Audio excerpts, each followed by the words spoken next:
క్రీస్తునందు ప్రియ దేవుని సంగమా, నిండు మనసుతో కృతజ్ఞతా హృదయంతో దేవుణ్ణి మహింపరుస్తూ మన మధ్య ఆసీనులైన దంపతులు చెరియన్ గారిని, జాయ్ చెరియన్ గారిని 44వ వివాహ వార్షికోత్సవ సందర్భంగా వారిని అభినందిస్తూ, వారిని దీవిస్తూ, దేవుడు వారికి ఇటువంటి వసంతాలు ఎన్నో దయచేసి వారు బలము నుండి అధిక బలమునకు, విశ్వాసము నుండి గొప్ప విశ్వాసమునకు నడిపించబట్టకు అట్టి కృప దేవుడు వారికిని మనకును దయచేయునుగాక.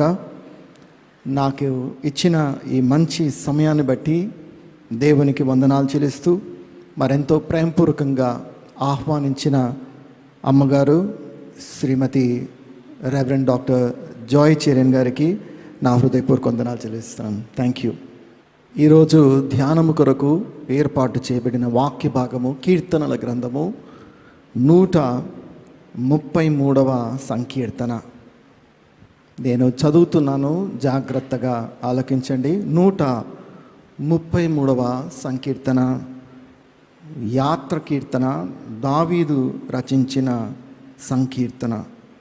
సహోదరులు ఐక్యత కలిగి నివసించుట ఎంత మేలు, ఎంత మనోహరము. అది తల మీద పోయబడి అహరోను గడ్డం మీదుగా కారి అతని అంగీల అంచుల వరకు దిగజారిన పరిమళ తైలము వలె నుండును.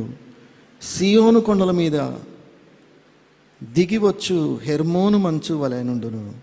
ఆశీర్వాదమును శాశ్వత జీవమును అచట నుండవలనని యెహోవా సెలవిచ్చి ఉన్నాడు. ప్రార్థన చేసుకుందాం. ప్రభువా, మీ వాక్యము బలమైన వాక్యము, మీ వాగ్దానాలు నమ్మదగినవి.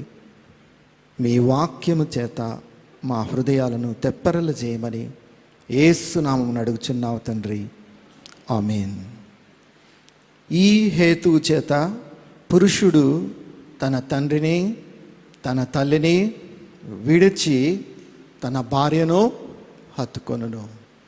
నేను ఒకసారి ప్రారంభ భాగము చదువుతున్నాను, మీరు తర్వాయి భాగం మీరు చదవండి. ఈ హేతువు చేత ఒక పురుషుడు తన తండ్రిని, తన తల్లిని విడిచి, ఒకసారి బిగ్గరగా పలకండి, ఒకడు అన్నాడంట, తన భార్యను హత్తుకొనును, అత్త మొత్తుకొనును అన్నాడట. చాలా మారులు ఈ మాటలు ఎన్నో అనవసరమైన తలంపులు తెస్తూ ఉంటాయండి. నేను ఒకరోజు ఆఫీస్లో కూర్చున్నప్పుడు మా సంఘ సభ్యురాలు ఒకరు వచ్చి ఒకటే బోరుమని ఏడుస్తూ ఉందండి. నేను అనుకున్నాను ఇంట్లో ఏదైనా గొడవ ఉంటుందేమో, పిల్లలు ఏమైనా అనుంటారేమో, భార్యాభర్తల మధ్య ఏదో గొడవ ఉంటుందేమో అని అనుకున్నాను. నేను అడుగుతా ఉన్నాను ఆమెని, ఏమైందమ్మా, భర్త తిట్టాడా అంటే, లేదు పాస్టర్ గారు అని ఏడుస్తూ ఉంది. ఏమైందమ్మా, భర్త ఏమన్నా అనరాని మాట అన్నాడా అంటే ఏడుస్తూ ఉందండి. ఏమైందమ్మా, భర్త ఏమన్నా కించపరిచే మాట ఏమన్నా అన్నాడా అని అడుగుతున్నాను. బోర్మని ఏడుస్తూ ఉందండి. పిల్లలేమని అన్నారా అని అడిగినప్పుడు బోర్మని ఏడుస్తుంది. అమ్మా, నువ్వు ఏడుస్తావా చెప్తావా అని అడిగాను. ఆమె ఏమనిందంటే, పిల్లలేమనలేదు, భర్త ఏమనలేదు, పాస్టర్ గారు నన్ను క్షమించండి, నేనే కొట్టాను నా భర్తని అన్నాడు. మనము చదువుకున్న వాక్య భాగము యాత్ర కీర్తనలో ఒక భాగం అండి. యాత్ర కీర్తనలు 15 ఉన్నాయి. 120వ కీర్తన మొదలుకొని 134వ కీర్తన.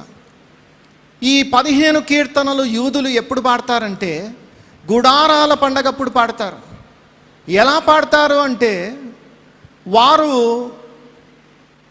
గుడారాల్లో నుండి బయటికి వచ్చి గోత్రములుగా తయారై కుటుంబాలుగా వారు సియోను కొండ ఎక్కుతూ ఈ పాటలు పాడతారు. కొండ ఎక్కిన తర్వాత ఆ ప్రత్యక్ష గుడారము దగ్గర వారు పాడే పాట ఏంటంటే 134వ పాట. దానికి ముందు వారు పాడే పాట 133వ కీర్తన. ఈ కీర్తన వివాహానికి సంబంధించిన కీర్తన. ఈ యాత్ర కీర్తనలు చూడండి, అది కొండ ఎక్కుతూ పాడతారు. అంటే వైవాహిక జీవితము ఎగుడు ప్రయాణమే కానీ దిగుడు ప్రయాణం కాదు. చాలామందికి ఉన్న అవగాహన ఏంటంటే, పెళ్ళయింది అంటే అయిపోయిందిరా అంటారు. కానీ వాక్యం ఏమంటుందంటే, వివాహము ఎగుడు ప్రయాణమే కానీ దిగుడు ప్రయాణము కాదు. ఒక వివాహములో సాఫల్యమైన విషయాలు తోడ్పడడానికి ఏమేమి ఉంటాయి, సూచనలేంది, లక్షణాలేంది, ఒక 3 విషయాలు నేను చెప్పి ముగించేస్తానండి. ఎందుకంటే ఈ వాక్య భాగంలో 3 వచనాలు ఉన్నాయి. ఆ 3 వచనాలు నేను చెప్పి ముగించేస్తానండి. ఎంతోమంది వివాహమైన వారు ఉన్నారు. ఇక్కడ 44 సంవత్సరాలు, వారి ప్రక్కన కూర్చున్న వారు నా తల్లిదండ్రులు, వారు 56 సంవత్సరాలు. 56 సంవత్సరాలు వైవాహిక జీవితంలో దేవుడు వారికి షష్ఠి పూర్తిని ఇవ్వాలని నేను ఎంతో ఆశపడుతున్నాను. నేను నా తండ్రి ఒకసారి ఒక కాపరి షష్ఠి పూర్తి అంటే వైవాహిక జీవితంలో షష్ఠి పూర్తి చేసుకోవడానికి వారు మా ఇరువురిని పిలిచారు. అయితే మొదట స్పందన, అమ్మగారు మీరు చెప్పండి మీ వైవాహిక జీవితంలో, ఎంత చక్కగా చెప్పిందంటే, భర్త గురించి ఎంత చక్కగా చెప్పిందంటే అసలు నేను బిత్తరపోయాను. తర్వాత నాన్నగారు పక్కన కూర్చొని ఉన్నారు. అంకుల్ చెప్తా ఉన్నాడు, అంకుల్ ఆంటీ ఎంత బాగా చెప్పిందంటే, ఆ దెయ్యం అట్టే చెప్తుందిలే. అక్కడే నేను పాస్టర్ గారు బిత్తరపోయాము. ఒరే ఇన్ని మంచి మాటలు చెప్పినా కూడా ఆయన ఏంది ఈ మాట పలికాడు అని. అసలు వైవాహిక జీవితంలో సాఫల్యమైన విషయాలు ఏంది? నీ వివాహము, నా వివాహము, వాక్యానుసరమైన వివాహము అంటే ఈ 3 సూచనలు ఉండాలండి. ఆ 3 కూడా 133వ కీర్తనలో దాగి ఉన్నాయని నేను రూఢిగా నమ్ముచున్నాను. మొదటి చూడండి, సహోదరులు ఐక్యత కలిగి నివసించుట ఎంత మేలు, ఎంత మనోహరము. చాలామంది అంటారు ఇది సంఘానికి సంబంధించిన కీర్తన అంటారు, సహవాసానికి సంబంధించిన కీర్తన అంటారు, సహోదరులకు సంబంధించిన కీర్తన. కాదండి, ఈ మొదటి వచనంలో భార్య భర్త దాగి ఉన్నారు. నేను చెప్తాను చూడండి, ఒకసారి నా వైపు చూడండి, ఒకసారి నా వైపు చూడండి. సహోదరులు ఐక్యత కలిగి నివసించుట ఎంత మేలు, భార్య దొరికిన వానికి మేలు దొరుకును. నా ప్రియుడా, అతి సుందరుడా, అతి మనోహరుడా. మేలు మనోహరము. మేలు అంటే భార్య, మనోహరము అంటే భర్త. వారు ఐక్యత కలిగి నివసించుట ఎంత మేలు, ఎంత మనోహరము. మొదటి లక్షణం నేను చెప్తాను చూడండి. ఒక వివాహము సాఫల్యంలో నడవాలి అంటే మరచుట అనే అనుభవము ఉండాలి. మరచుట అనే అనుభవం. భార్యాభర్తల మధ్య ఈ అనుభవం లేదనుకోండి, ఏ వివాహము కూడా సాఫల్యం కాదండి. మర్చిపోవడం నేర్చుకోవాలి. మా తల్లిదండ్రులు మర్చిపోతూ ఉన్నారు. మొన్న దినాన్ని అడిగాను, నాన్న మీరు మర్చిపోతున్నారంటే అంతకంటే గొప్ప బ్లెస్సింగ్ ఇంకొకటి లేదు అంటున్నాడు. మరచుట అనే అనుభవం చాలా గొప్ప అనుభవం అండి.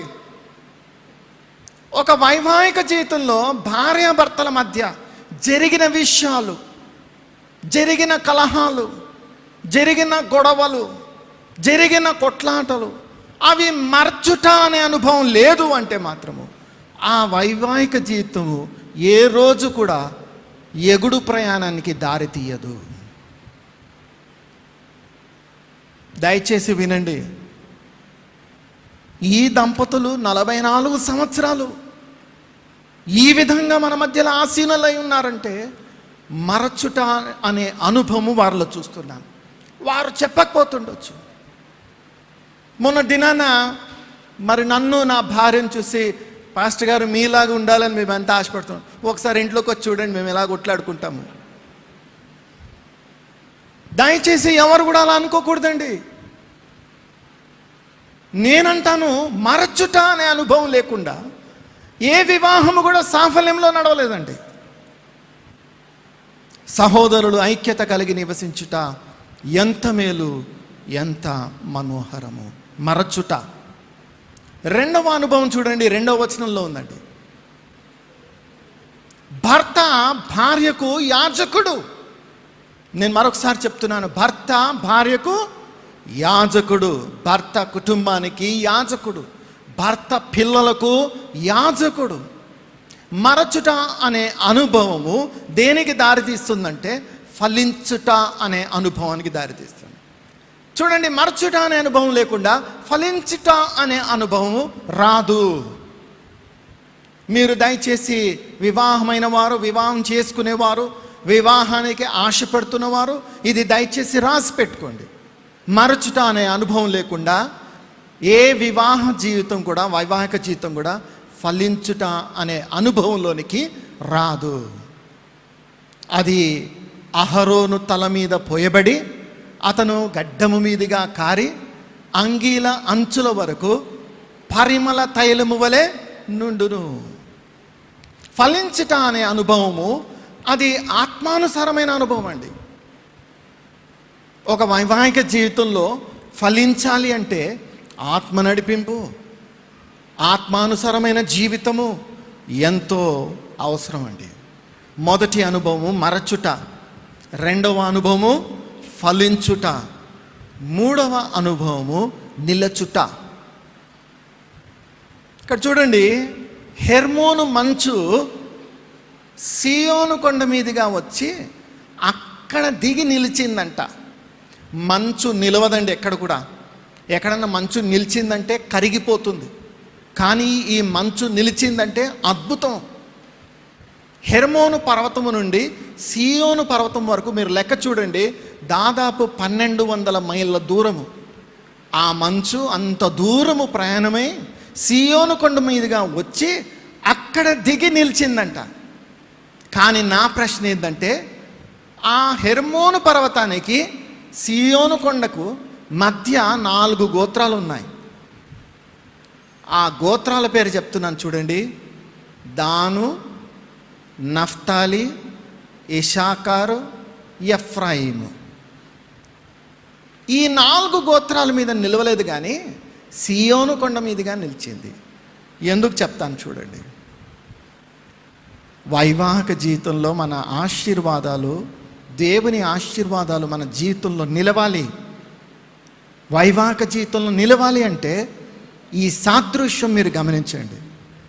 దాను, నఫ్తాలి, ఇషాకారు, ఎఫ్రాయిము ఈ 4 గోత్రాల మీద నిలవలేదు. ఎందుకు నిలవలేదు? కారణాలు చెప్తాను చూడండి. దాను అంటే తీర్పు. ఏ దంపతుల మధ్య తీర్పు ఉంటుందో అక్కడ ఆశీర్వాదము నిలవదు. నఫ్తాలి అంటే పోరాటము. ఏ దంపతుల మధ్య పోరాటం ఉంటుందో అక్కడ ఆశీర్వాదము నిలవదు.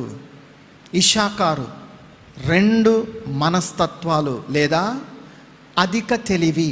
ఎక్కడ అధిక తెలివి ఉంటుందో అక్కడ ఆశీర్వాదము నిలవదు. ఎఫ్రాయిము 2 మనస్తత్వాలు.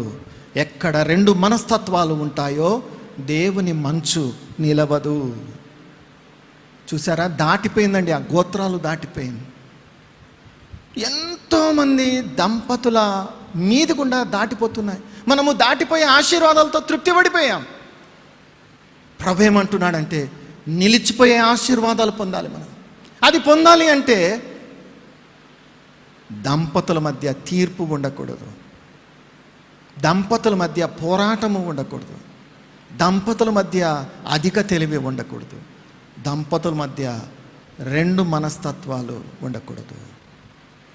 మరచుట, ఫలించుట, నిలచుట ఈ 3 అనుభవాలు ఉన్న వివాహము వాక్యానుసారమైన వివాహము అనుకుంటారా? అదే సాఫల్యమైన వివాహము. దేవుడి కొద్ది మాటలు దీవించి ఆశీర్వదించుతారు.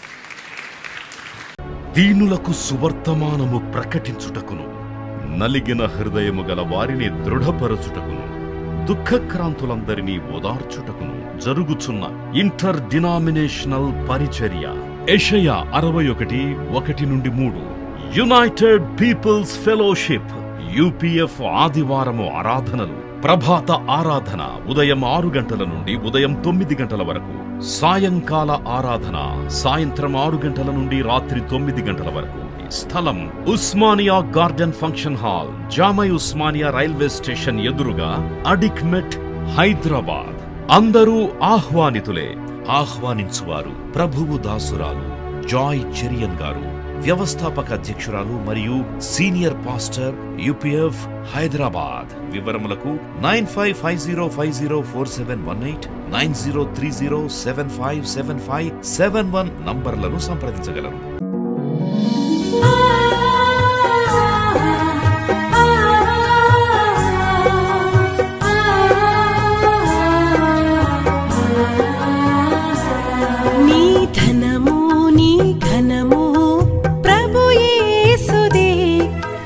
దశమా భాగమునీయ వెనుదీతువా. నీ ధనము నీ ఘనము ప్రభు యేసుదే, నీ దశమా భాగమునీయ వెనుదీతువా.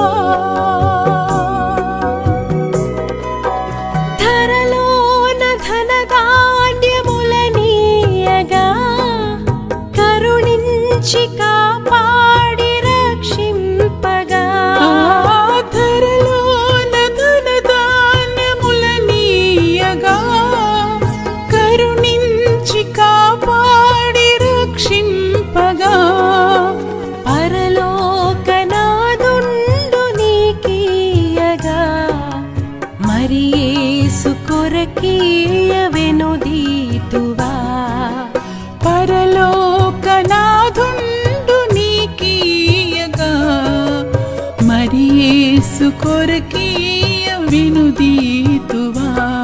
నీ ధనము నీ ఘనము ప్రభు యేసుదే, నీ దశమా భాగమునీయ వెనుదీతువా.